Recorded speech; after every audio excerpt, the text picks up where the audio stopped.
Hello hello everyone. इस video में देखेंगे एट्थ स्टैंडर्ड का इंग्लिश का chapter 1.2 Dick Whittington and his cat का क्वेश्चन आंसर। हमने वार्मिंग अप के जितने भी क्वेश्चन है उसके आंसर हमने प्रोवाइड करा दिए हैं, जिसका लिंक आपको वीडियो के डिस्क्रिप्शन बॉक्स में मिल जाएगा, वहां से इसको देख सकते हैं। आज हम इस चैप्टर के अंदर जो भी क्वेश्चन आंसर है वो देखेंगे। तो तो पहला क्वेश्चन आपको यहाँ पे दिख रहा है, जिसका आंसर आप लिखोगे। इसमें पूछा जा रहा है कि जो डिक था वो क्यों लंदन जाना चाहता था, उसका क्या विश्वास था जिसके कारण वो लंदन जाना चाहता था। तो डिक ने सोचा कि लंदन के सड़कों पर सोना बिछा हुआ है, वो आसानी से अमीर बन जाएगा और लोग उसे अधिक सामान देंगे। इस विश्वास के कारण वो जो है लंदन जाना चाहता था। ठीक है, तो Dick believe that street of London are paved with gold, thinking he would easily become rich and treated more kindly. ठीक है, तो ये पहले क्वेश्चन का आंसर हो जाएगा। चैप्टर में अगला क्वेश्चन यहाँ पे है, what did hardships did he face on arriving in London. London में पहुंचने के बाद उसे क्या क्या कठिनाइयों का जो है सामना करना पड़ा। तो लंदन पहुंचने पर डिक को भूख, ठंड और लोगों के खराब व्यवहार का सामना करना पड़ा। उसके पास सोने की जगह नहीं थी और उसे खाना खोजने में भी कठिनाई हुई। तो ये सारी दिक्कतों को उसको सामना करना पड़ा। आप इंग्लिश में ऐसा लिखोगे, Dick face hunger, cold and unkind treatment from the people upon arriving in London. He had no place to sleep and struggled to find food. Chapter में अगला क्वेश्चन यहाँ पे है, how did mister Fitz Warren favour Dick. तो Dick ने की सहायता mister Fitz Warren ने कैसे की थी, ये पूछा जा रहा है। तो देखो, फिट्स वारेन ने डिक को खाना, रहने की जगह और रसोई में काम देकर उसकी मदद की थी। ठीक है, तो आंसर में आप राइट करोगे, mister Fitz Warren gave Dick to food, place to stay and job in his kitchen. ठीक है, ये इसका आंसर हो जाएगा। नेक्स्ट क्वेश्चन यहाँ पे है, what difficulties did Dick have to face mister Fitz Warren house. तो आपको बताना है क्या क्या कठिनाइयों का सामना करना पड़ा फिट्स वारेन के घर पे। तो डिक को चूहों का, रसोई के नौकरानियों की डांट का सामना करना पड़ा उसको। लिखो, Dick had to face challenges of dealing with rats and cooks scolding in his kitchen. Next question पूछा जा रहा है, how did the cat prove to be very useful. बिल्ली ने अपने को उपयोगी कैसे साबित किया। तो देखो, इसका रीजन ये है बेटा, बिल्ली ने क्या किया, चूहे और चूहियों को भगा दिया, जिससे डिक को आराम से सोने को मिला। इस तरह वो उपयोगी साबित हुई। तो यहाँ पे आप इंग्लिश में लिखो, the cat proved very useful by chasing away the rats and mice, allowing Dick to sleep peacefully. तो ये छोटा सा आंसर आप इसमें राइट करोगे। नेक्स्ट क्वेश्चन आपको यहाँ पे दिया गया है, इसे बोला जा रहा है, what inspired Dick to return back to mister Fitz Warren house. यानी डिक को क्या जो है ऐसा इंस्पायर करता, प्रभावित करता है, जिससे वो फिट्स वारेन के घर दोबारा चला जाता है।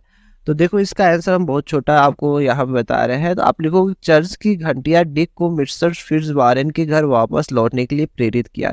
तो जो चर्च की घंटियां थी ना, वो उसको इंस्पायर कर रही थी मिस्टर फिट्स वारेन के घर जाने के लिए। ठीक है, तो आप लिखोगे, the church will inspire Dick to return mister Fitz Warren house या फिर होम।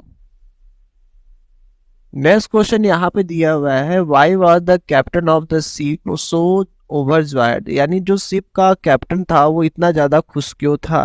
तो इसका उत्तर आपका यहाँ पे मिल जाएगा बेटा, क्योंकि जो बिल्ली थी ना, वो जहाज के चूहों और चूहियों को भगा दिया था, इसलिए क्या जो जहाज का कैप्टन था इतना ज्यादा खुश था। तो लिखोगे answer, the captain of the ship was overjoyed because the cat effectively got rid of the mice on the ship. तो जितने भी चूहा और चूहिया थे सारे को उसने क्या किया, भगा दिया था, इसलिए जो है कैप्टन खुश था।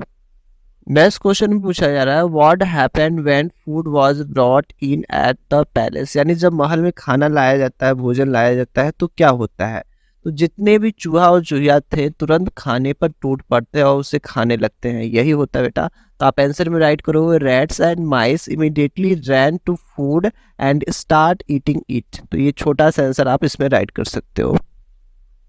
नेक्स्ट क्वेश्चन आपको यहाँ पे देखने को मिलेगा, पूछा जा रहा है, why was the queen afraid of the cat. यानी जो रानी थी उसको क्यों बिल्लियों से डर लगता था, ये पूछा जा रहा है। तो देखो, रानी को बिल्लियों से डर इसलिए लगता था कि उसने देखा था कि बिल्ली चूहों पर कितने जोरदार तरीकों से अटैक कर रही थी। यानी बिल्ली का जो चूहों पर अटैक था, इसको देखकर वो जो रानी डर गई थी।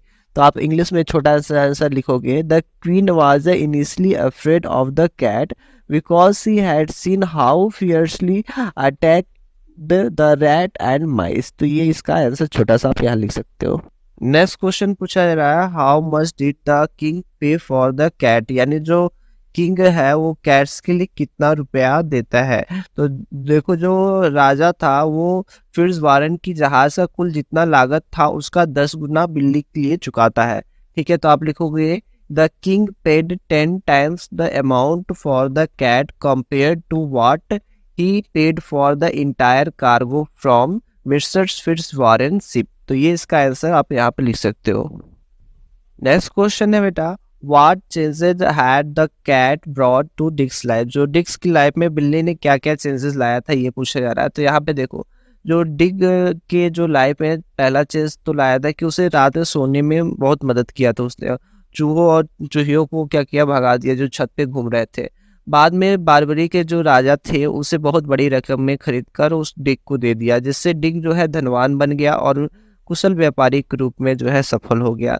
तो आप इसे इंग्लिश में लिखोगे, the cat brought significantly change to Dick's life by initially helping him peacefully at night and later it sells to king of Barbary made Dix wealthy, ठीक है, paving the way for his success as a merchant। ठीक है, तो उसे एक कुशल व्यापारी उसने बना दिया।